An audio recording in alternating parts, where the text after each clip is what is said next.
जिस जीवन में भगवत चाह नहीं उत्पन्न हुई उसमें अनर्थ होने की संभावना बनी रहती है।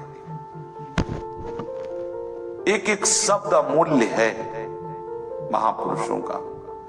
जिस जीवन में भगवत प्राप्ति की चाह, भगवत मिलन की चाह, छक के भजन करने की चाह ये नहीं प्रकट हुई, इसमें अनर्थ की संभावना है। क्योंकि इसी आग में सब चाह भस्म होती, कुछ अच्छा नहीं लगता। जब ये चाह पैदा हो जाती ना केवल भजन की, रात दिन भजन, अधिक से अधिक भजन, फिर कुछ अच्छा नहीं लगने लगता। थोड़ी सी लगन लगती है प्रभु से प्यार करने की तो ब्रह्मादिक के भोग सब विषम लागता है। नारायण ब्रज चंद की लगन लगी है जाए। बहुत महिमा में बात है। यदि भगवत मिलन की चाह, भजन की प्रबल चाह नहीं पैदा हुई तो अनर्थ की संभावना रहती है। वो कहीं ना कहीं कोई न कोई अनर्थ करवा लेगा। बचो यदि अनर्थ से बचना है। भगवान अपने जनों को दुख भेजते हैं, प्रारब्ध से नहीं आता, भेजते हैं। जाओ इसको घेर लेना, ये हमारी माया में ना फंसने पावे, सावधान होकर वैराग्यवान बनकर हमारी तरफ बढ़ता रहे, इसलिए दुख को भेजते हैं। घेर लो इसे, वो ना भेजे ना तो बहुत आकर्षण है माया में, कहीं ना कहीं फंस जाए। और वो जहां फंसने की चेष्टा करता है तो भगवान का पार्षद दुख आके घेर लेती है, अवहेलना, निंदा। अब वो जब फंसता है तो अब उसे बचने की चेष्टा करता है तो रास्ता दिखाई देता है। अगर दुख से बचना तो एक उपाय, सुख सिंधु की तरफ बढ़ो। वो दूत है भगवान का, फंसने नहीं देगा। जिस पर भगवान कृपा करते हैं अपने दूत को भेज देते हैं दुख को। वो क्या करता है, कहीं फंसने नहीं देता, आगे बढ़ाता रहता है। प्रायः हम ये समझते हैं कि जब हम भगवान का भजन करते हैं तो सुख सुविधाएं बढ़ती हैं। तो आप सच्ची बात समझ लो, भगवत प्रसाद की बात अलग है, लेकिन अगर सुख सुविधाएं बढ़ती हैं तो दुख दुविधाएं असली घेर लेती हैं। और जब दुख भगवान के द्वारा भेजा हुआ होता है वो असली सुख में पहुंचाने के लिए होता है। इसीलिए भक्तों का जीवन देखो कितना सताया विक्रम ने, देवर ही तो है मीरा जी, कितना सताया। क्यों भैया, क्या परेशानी? मीरा जैसे महाभागवत से, जिनकी रोम रोम में सरसता है, श्री कृष्ण विरह की मूर्तिमान, प्रेम की मूर्तिमान स्वरूप मीरा, उनके भी दर्शन से किसी को ईर्ष्या पैदा हो सकती है, किसी को द्वेष हो सकता है। ये गिरधर की ही लीला है। ये गिरधर ही क्यों दिखाते हैं अपने भक्तों के जीवन में एक कष्ट?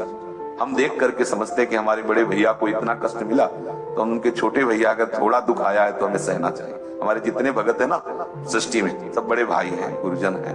हम सो इन साधुन सो पंगत, ये हमारा परिवार है। भूत भविष्य लोग 14 में भये होए हरि प्यारे, 300 व्यवहार हमारा व्यवहारी है, हमारे रिश्ते नातेदार हैं, भैया है, परिवार के हैं। तो बड़े जनों को जब ये इस मार्ग में ये पुरस्कार मिला है, इनाम मिला है, तो अपने को भी मिलेगा।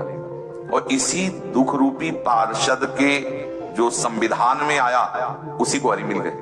आप देखो, भगवत प्रदत्त दुख, प्रारब्ध नहीं कभी। इसमें एक सूक्ष्मता की बात है। आप किसी भक्त को संकट में पड़े देखकर, दुख में पड़े देखकर, रोग में फंसे देखकर, विपत्ति में फंसे देखकर ऐसा मत मानिएगा ये भजन वजन तो होता नहीं। अगर होता तो सड़ते का एक होते, पड़े पड़े हग रहे हैं, कोई पास नहीं है, आदि आदि आदि। अगर भजन का इतना प्रभाव है तो फिर ऐसा क्यों, इनको रोग क्यों हुआ, इनको तिरस्कार, देखो पीटे ना।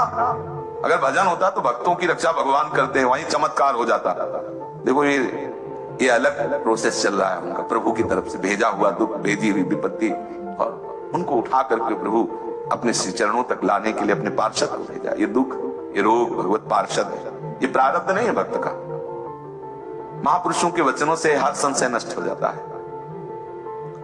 अब यहाँ क्या प्रारब्ध है? देखो, एक परमहंस जी हमें मिले जो 60 किलोमीटर नित्य चलते, 60 किलोमीटर। अब मतलब 3 दिन हम भी चले साथ उनके, 3 दिन के बाद प्रणाम साष्टांग करके की। अब हमारी नस नाड़ियों ने सामर्थ्य ले रही गई चलने की, वो उन्मत्त चल। वो जो वृंदावन में एक बार मिले, वहां संत कॉलोनी में वास था उस समय हमारा, तो उनको देखा रहे, तो उनका यमुना किनारे, वो नदी किनारे थे, तो धाम आए थे दर्शन करने। तो जल्दी जल्दी से थोड़ा गुड़ और मठा मांग के लाए उनका महाराज।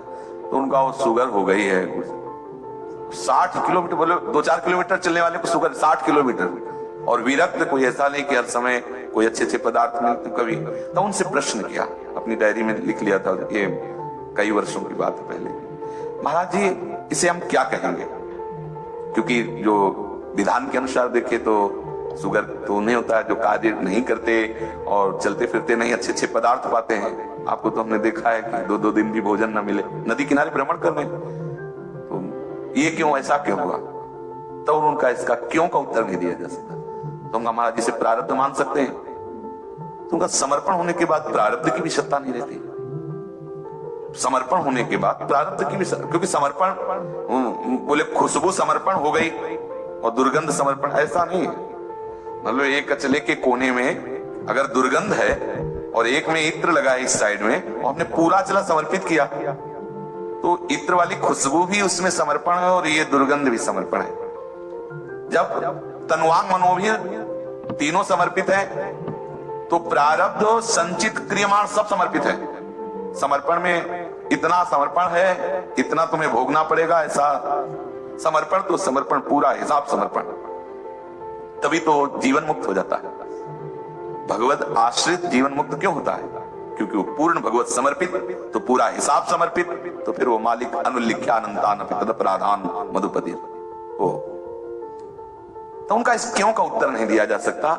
बस इतना कह सकते हैं प्रभु की लीला है, प्रभु की। अब जैसे माधोदास बाबा का उदाहरण कि प्रारब्ध भगवान ने कहा भोग लो, नहीं तो अगला जन्म, तो महाराज तुम्हारा भी इष्ट प्रारब्ध हुआ। हमारे इष्ट को भी जो विवश कर दे वो महाइष्ट प्रारब्ध हुआ कि नहीं हुआ? बोलो भाई, जगन्नाथ जी भी विवश हैं, कुछ कर नहीं सकते क्योंकि प्रारब्ध तो हुआ ना बलवान उनसे, हुआ ना उनसे जोरदार।